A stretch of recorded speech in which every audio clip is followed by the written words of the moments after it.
war continued.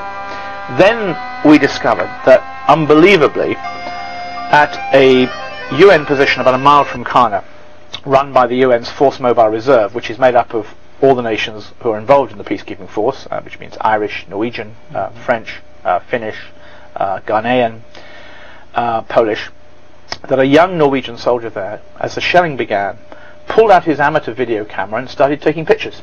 Movie videotape. And the rumour went round that on this tape he got the drone as the shells fell on Karna.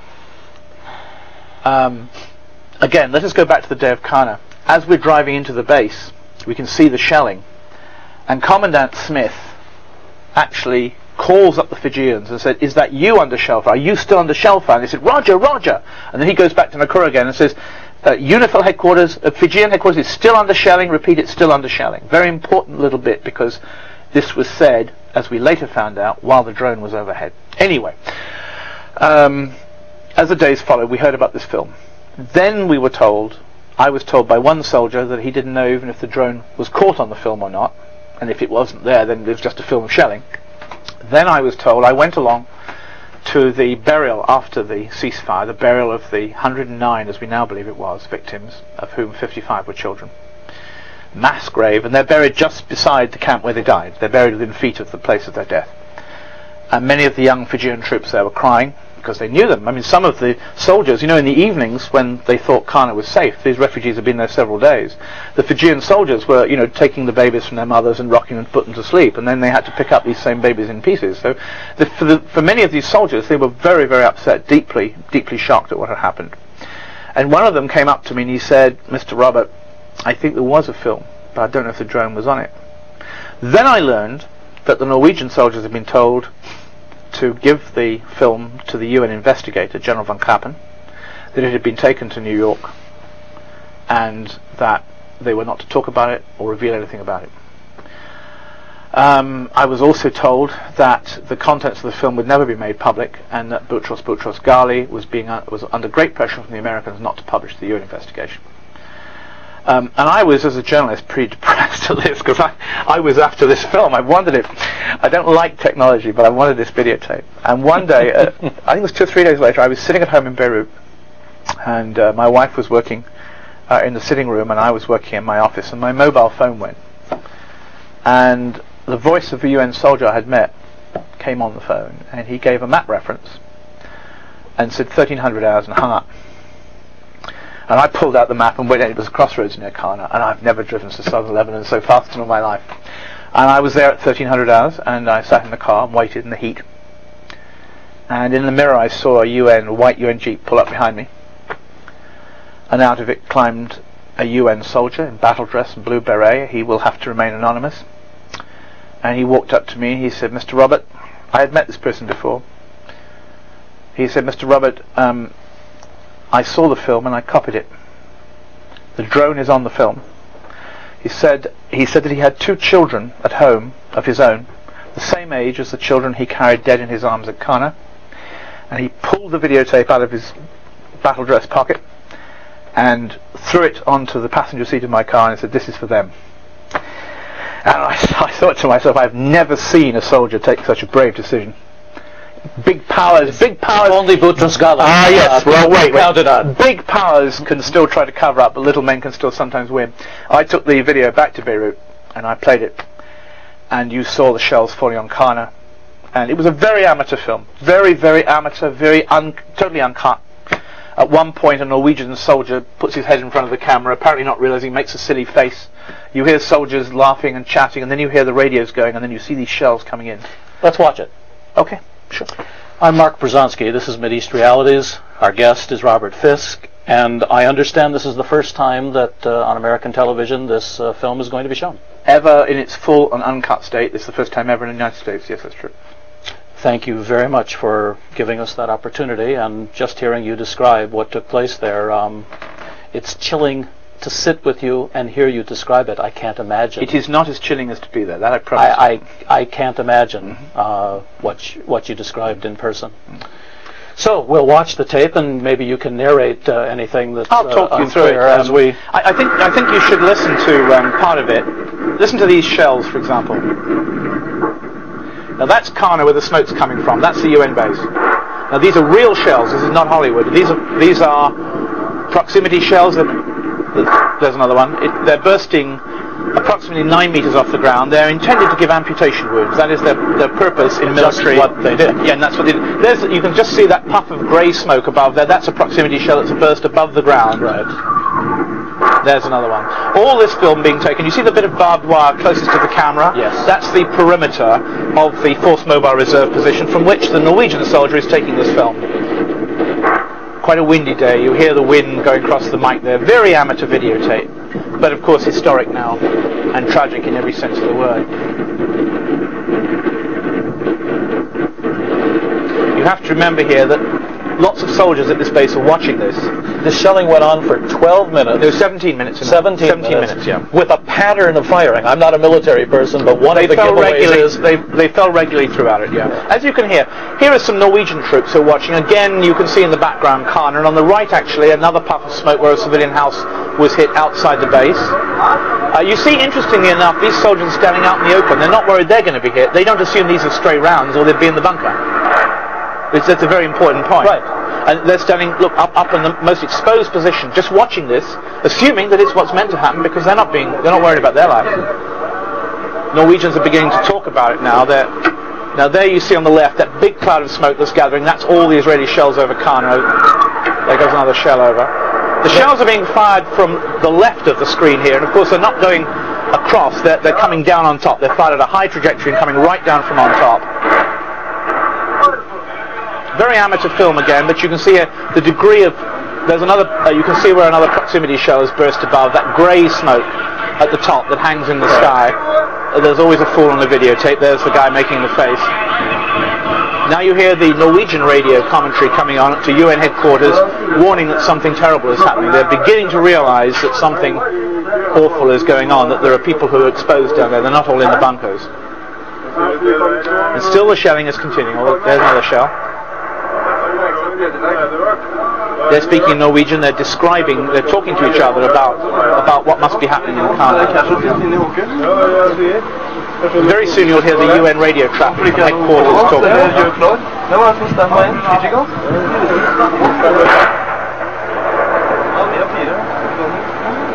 Now quite soon from now, you'll begin to hear a thin, high tone on the film, and that is, in fact, the sound of a drone. And then a Norwegian soldier will appear and look up at it. Now just listen for the next minute, and you'll begin to hear that sound of that drone, which is very important. The shelling is going on, and you hear the drone. There. That is the noise of the drone, and the shelling is continuing. It is over Kana as the shells fall. This soldier is going to look up at it. He's going to look up to the left, up high, and because he can hear the sound, and he's looking for the drone.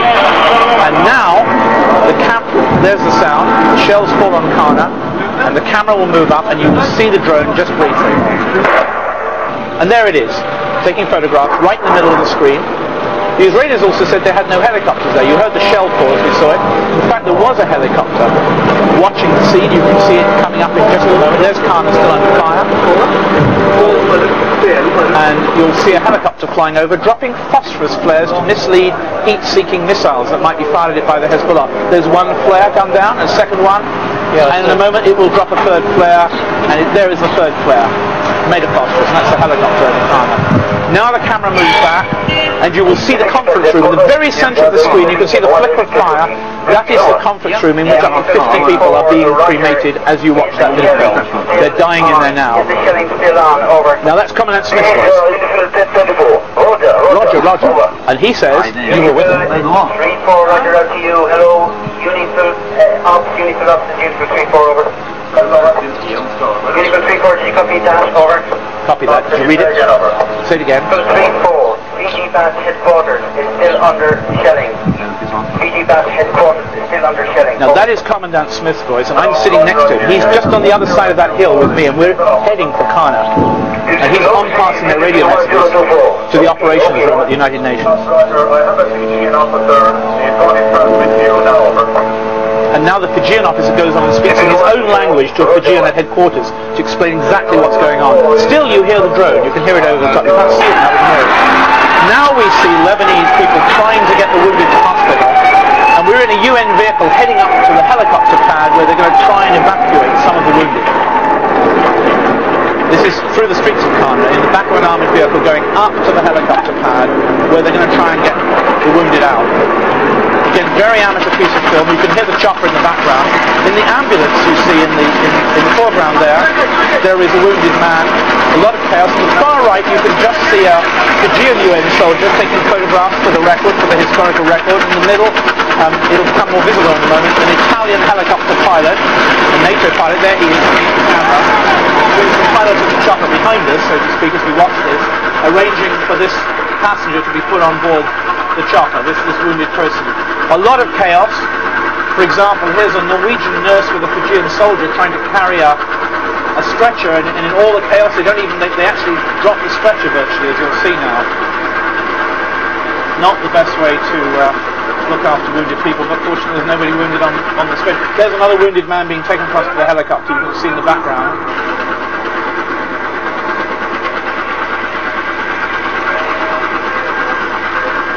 Very shortly, you'll actually see the helicopter on the landing pad with Fijian troops tending to the wounded round it. There's the chopper on the landing. This is taken through the rear armoured window of a UN armoured vehicle. Now, on the left, you see wounded people lying on the ground and Fijian troops deciding which ones would get on the chopper. Many of the people being put on the chopper are dying. I think this picture speaks for itself. You can imagine the pain and terror that's going on among those people at the moment.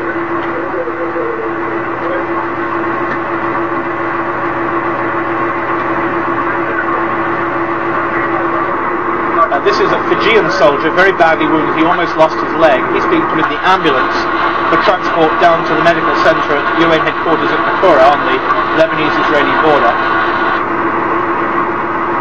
And the last scene you see on the tape in a moment is a wounded woman and her two wounded children being told there is no more room on the helicopter. They're standing with 3 Fijian soldiers beside the chopper, and you'll see them in a moment. And the helicopter is already overloaded with the wounded and the dying. And we'll move in on him here on the screen. The pilot has to get out of the helicopter again and order them to go away. He's coming down and says, "Go away," like he's saying with his arms. "Move back, there's no more room, go away, go away." And the last scene as the camera moves in, this very amateur videotape, you see the wounded woman and her 2 little children being turned away. They cannot be evacuated.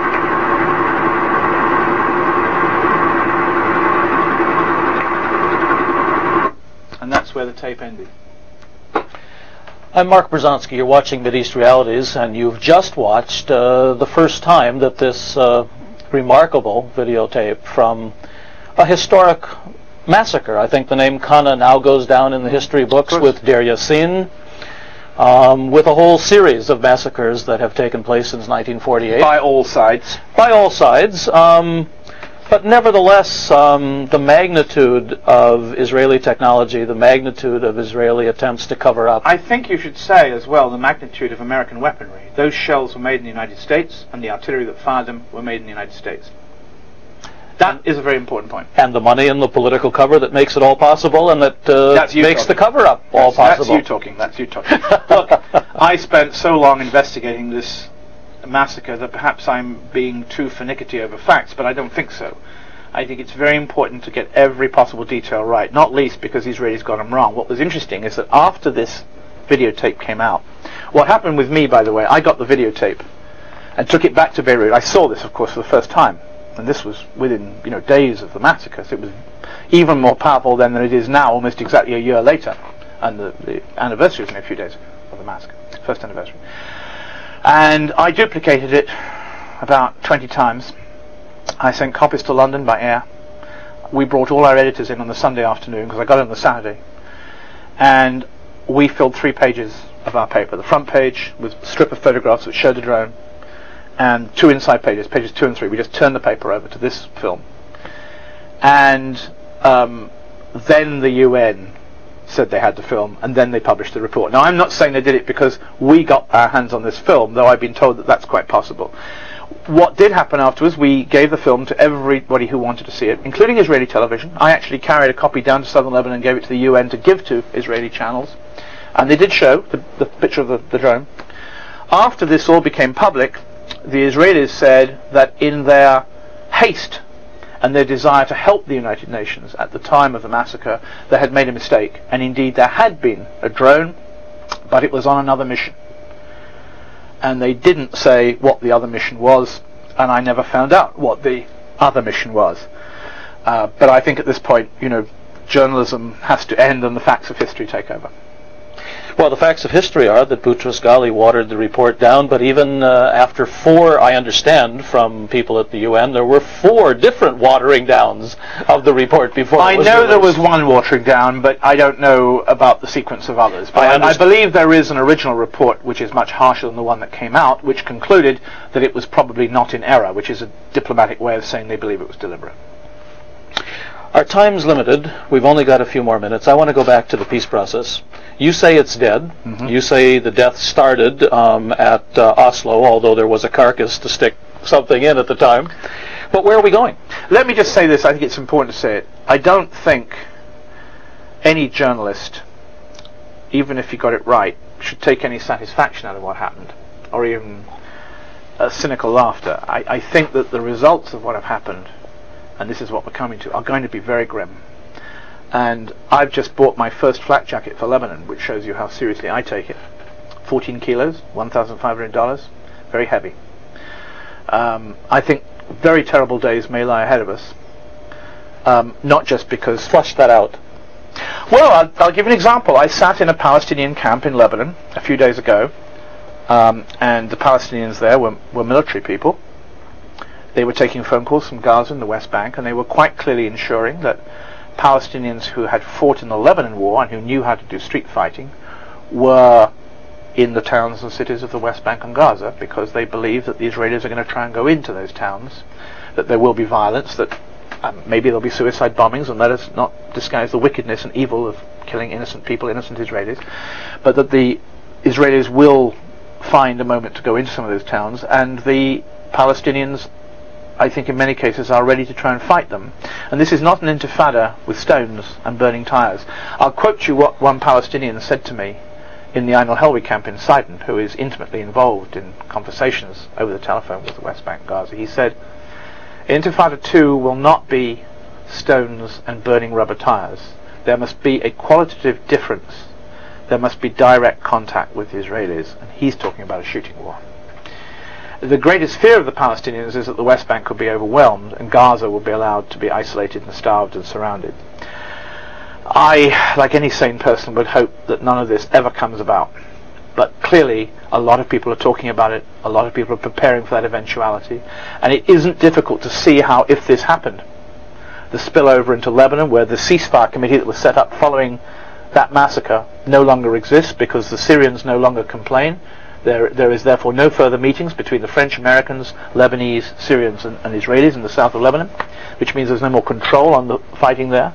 It's not difficult to see how a further shelling by the Israelis of a village might elicit the Hezbollah to fire Katyushas into Israel, so a second front would be opened. We can then see how the Israelis would feel that the Syrians were deliberately trying to foment war and corner them, that they might then feel they want to bomb Syrian positions inside Lebanon, perhaps even inside Syria, and you can see then a quite different situation, a very, very grim perspective opening up. At the same time, it's also important to note, again, not reported in America, the degree of Arab hatred towards Israel now. It is a fact, for instance, unreported here, that 2 weeks ago 6,000 students from the Cairo University were prevented by Egyptian police with tear gas from marching on the Israeli embassy to protest at the new Jewish settlement. In Jordan, the lawyers syndicate, the lawyers union, has been flooded, overwhelmed with lawyers calling them, offering their services free to defend the soldier who murdered the 7 young Israeli schoolchildren. A Kuwaiti man has offered $9,000 to the family of the soldier because his pay has been stopped. That is not an environment in which people are looking for peace and thinking that things will go, quote, back on track, unquote. So you have a very, very grim perspective in front, and the worst thing about it is that the Americans cannot say, okay, we made a mistake, we weren't even-handed, let's start again. You can't do that. So there's nothing to fill the vacuum. That's why it's so dangerous. Arab hatred of Israel, or Arab hatred of Israel and America and the West? Not of Europe, because particularly the European Union statements about 242, and especially President Chirac's visit to Jerusalem and Damascus and Lebanon, has given the Europeans credit. Not, I think, with much reason in reality. A little bit of cover. But well, we'd like to sell some more guns to the Gulf Arabs, of course. Yes, don't get carried away with that. But certainly, well, towards Israel, I don't think it really diminished very much. But the growing fury, the realization that America is not an honest broker, but is effectively part of the Israeli side, which it has become, means that America is the center of anger almost as much as the Israelis now. And indeed, if I may just add one thing, I notice, okay, I'm sitting here in Washington now, I can turn on my television when it bothers to cover foreign affairs, and I can see Nick Burns, the State Department, with his little moustache. Then I see Bar-Ilan, the Mr. Netanyahu's spokesman, a slightly more elderly man. Okay, so I can tell the difference. Right. When I open my newspaper in Beirut and I read what they say, I have to check who's saying it, because what they say is indistinguishable. US foreign policy in the Middle East and Israeli foreign policy is exactly the same. They are one and the same thing now. And only the face of the person reminds you who's actually doing the talking. And what's effectively happened is that there is no real attempt, and there's not going to be, by the US government to go back into the middle ground. I mean, when the Palestinians were invited to Washington, they were effectively told, this is what Mr. Netanyahu wants. If they accept it, they're finished. If they reject it, they're going to be blamed for the end of the peace process. And if the Americans should attack Iran, which many people in this capital think is going to happen? I think that's Hollywood. They're not going to attack Iran. Absolute rubbish. Why? We've attacked Libya. Iran is something quite different. Lebanon. Look, oddly enough, your military people talk a lot more sense in private about the Middle East than your political people do. And but the political people do the ordering. Yes, but there is no enthusiasm on the part of the military to get involved in that. And if there is an attack on Iran, which I doubt, although the Iranians are concerned about it, of course, the results would be catastrophic, because there would be revenge. I mean, let me go back and tell you this. After the USS Vincennes shot down the Iranian Airbus, and I was in Bandar Abbas looking at the corpses, another mistake. 81, was it? Not 81, it was much later than that, wasn't it? It was something nearer to 87, 88, wasn't it? It was the end of the Iran-Iraq War we're talking about. Anyway, okay. Well, I don't have my files to hand. Fair enough. One should get the dates right, but I can't get it all in my brain.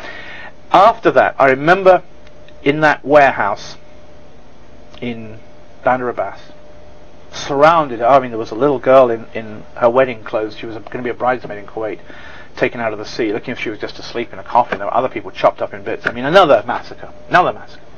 I remember turning to my wife and saying, there's going to be revenge for this. And she said, yes, I fear there is. And I remember I was in Paris on a holiday, and turned on the radio and heard that an American aircraft had blown up over Lockerbie. Now, at the moment, we're supposed to believe it was the Libyans. Who knows?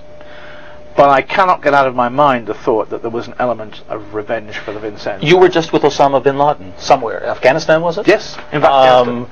He's apparently one of the Saudi former establishment families, the financier of get the Americans out of Arabia by blowing them up or doing whatever else needs to be done. I was taken by his armed Arabs who were loyal to him, who fought with him against the Russians, when, of course, they were good guys in your view. 8,000 feet up a mountain to his guerrilla base in the mountain. I spent the night there. I spent hours talking to Osama bin Laden. Your impressions of him as a person? Much of the time he spent...